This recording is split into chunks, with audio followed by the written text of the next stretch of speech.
दूसरा आलस्य। अब देखिए कथा है और कथा में बहुत देर तक बातें ही बातें होती है, कथाएं कथाएं हैं, ज्ञान है, तो इतनी देर से इंसान बैठे बैठे सुनेगा तो एक तो झपकी तो लगी जाती है।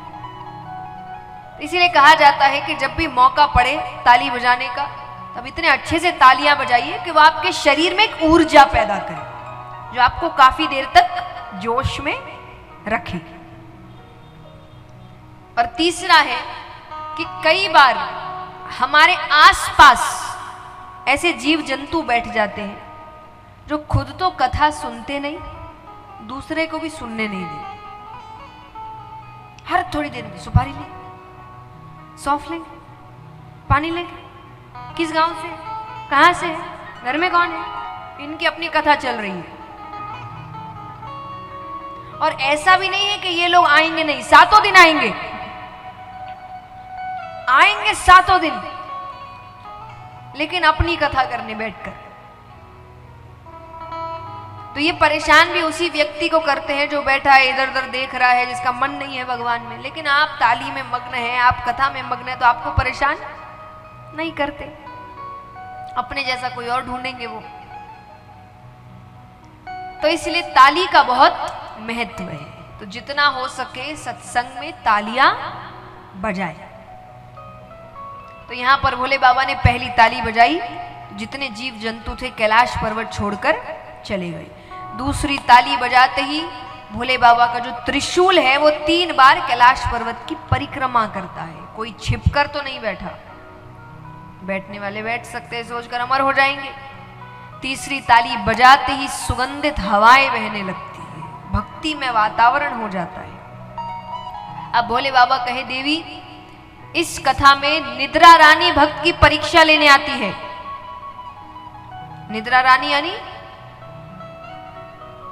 आप ध्यान से सुनिएगा, क्योंकि अगर ध्यान इधर उधर हुआ तो वो अपनी गोद में, माता ने कहा मैं बिल्कुल ध्यान से सुनूंगी। फिर उन्होंने कहा कि ठीक है, एक काम करिए, क्या पता कथा करते करते मैं ही लीन हो जाऊं, अपने नेत्र बंद कर लूं। तो उस वक्त आप हर थोड़ी देर में हम स्वामी कहते रहिएगा। ये जितनी महिलाएं यहां बैठी हैं उनको ज्यादा पता होगा, क्योंकि हम जो व्रत इत्यादि करते हैं ना, तो व्रत कहानियां जो सुना रहे सामने वाला हर थोड़ी देर में हुंगारा भरता रहता है। ये महादेव जी ने शुरू किया है, यानी व्यक्ति कथा कहानी सुन रहा है। तो भोले बाबा ने कहा कि आप स्वामी करते रहिएगा। माता ने कहा ठीक है।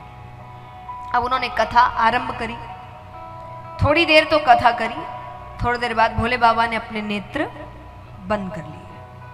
वो नेत्र बंद करके कथा सुना रहे हैं। माता ने थोड़ी देर तो कथा सुनी, थोड़ी देर बाद सो गई। लेकिन भोले बाबा ने कथा करना बंद नहीं किया। क्यों नहीं किया?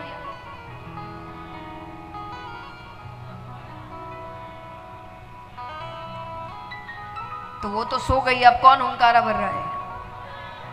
तो इस कथा को शुरू करने से पहले उसी पेड़ पर एक सूवे का अंडा पड़ा था, वो उसी वक्त फूटता है, उसमें से एक शूक बालक निकलता है।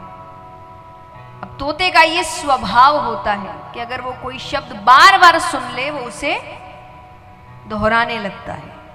तो पार्वती जी तो सो गई, अब वो शूक बालक कह रहा है स्वामी स्वामी स्वामी। और ये भक्ति की चरम सीमा है कि भोले बाबा को तोते की आवाज माता की आवाज लग रही है। वो कथा करे जाए करे जाए। अंत में उन्होंने किसी प्रसंगवश नेत्र खोले कि देवी आपने क्या समझा। देवी तो नींद में, वो उठाते हैं। पार्वती जी ने कहा मुझसे गलती हो गई, आप फिर से कहिए, मैं अब नहीं सोऊंगी। भोले बाबा कहे वो तो ठीक है, पर अगर आप सो रही थी तो इतने देर से हम स्वामी कौन कर रहा था। तो नेत्र ऊपर जाते हैं, शुभ बालक दिखता है। अब उनको नहीं पता कि उसका जन्म ही उसी वक्त हुआ। उनको लग रहा है ये कोई मायावी है जिसने चोरी से कथा सुनी। अब वो शुभ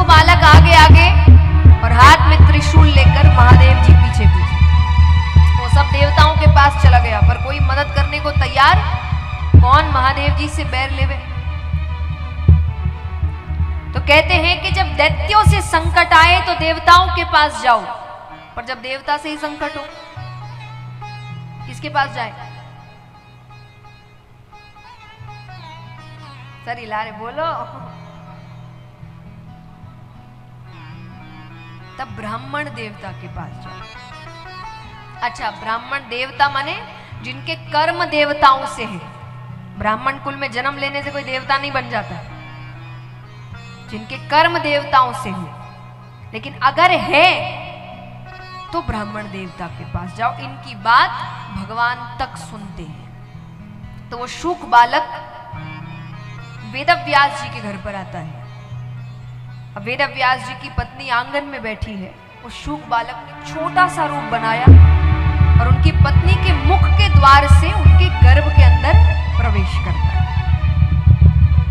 अब भोले बाबा पहुंचते हैं, हाथ में त्रिशूल, नेत्र लाल। वेदव्यास जी ने कहा, प्रभु पहली बार तो दर्शन दिए, वो भी इस रूप में, मुझसे क्या गलती हो गई?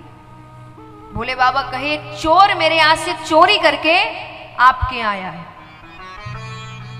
वेदव्यास जी कहे, चोरी आपके यहां? चुराने को है क्या? भोले बाबा कहे, क्या मतलब? अरे बोले, मेरा मतलब आप तो कुछ ऐसा रखते ही नहीं, आप तो बिना मांगे ही सब दे दे। अब खाने की वस्तु चुराई हो, इतना क्रोध उसके लिए। भोले बाबा ने कहा, उसने मेरी अमर कथा चोरी से सुनी है, मैं उसे मृत्युदंड। वेदव्यास जी कहे, सही नाम है उसका आपका? भोले भंडारी। बोले क्यों? बोले अगर उसने अमर कथा सुन ली वो तो अमर हो गया, आप मार ही नहीं सकते उसको। और अगर मान लीजिए आप महाकाल है, सर्वशक्तिमान है, आप उसे मार दे, आपकी अमर कथा झूठी हो गई। इसलिए कहते हैं क्रोध में सोचने समझने की शक्ति खत्म हो जाती है।